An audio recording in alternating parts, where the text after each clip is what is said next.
So we've had the car out of the garage, it's turned round and driven under its own steam. It's not turning very well because there's no power steering fluid in the brakes and the clutch.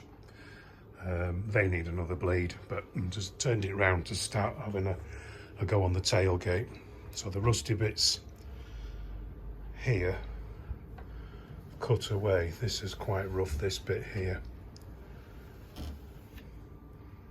Nice clean edge. This is underneath the rubber, so there's nothing to weld a new piece to. Can weld a piece in here, but nothing to attach it on here unless I turn it down and tack it onto there somehow.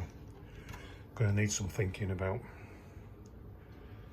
And then the same here, cut away. This is pretty lumpy. Might have to cut it all away, might just treat it and put some filler on it. A nice clean edge.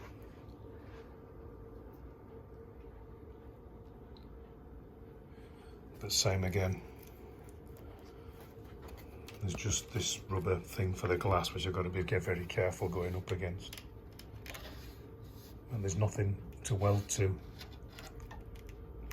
without taking the glass out, which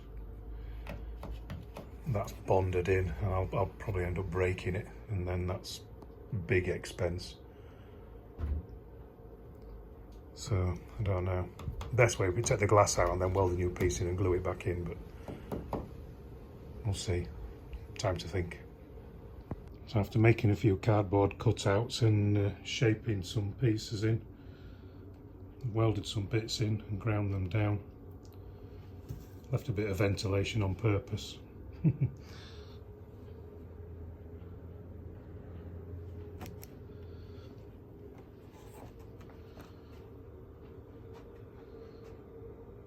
It's very thin metal, but it's fastened in nice now. So I'm going to put a skim of filler all the way across it and try and get the shape put back in now.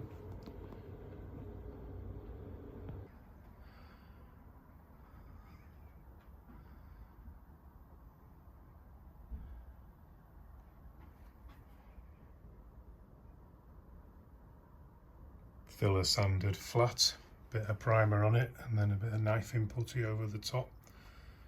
Fill the grooves.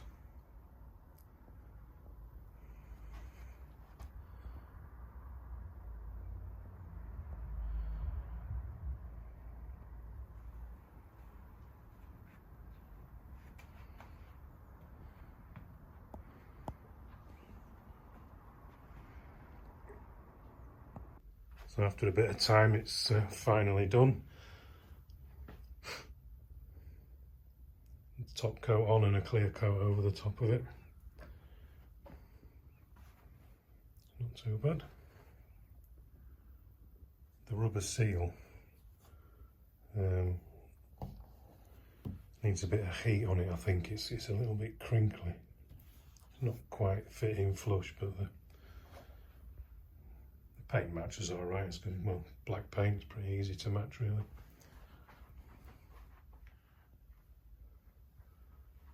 Yep, job done.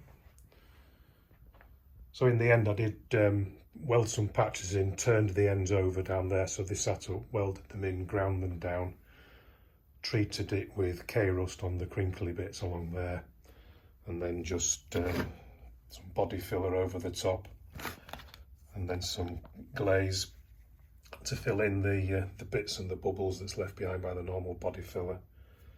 Bit of etch primer, normal high build primer, and then a kind of top coat off eBay, Mazda PZ, and then some clear coat on the top. When it's had a chance to dry for a couple of weeks, I'll go over it with the polishing machine, but yeah, looks a lot better than what it was anyway.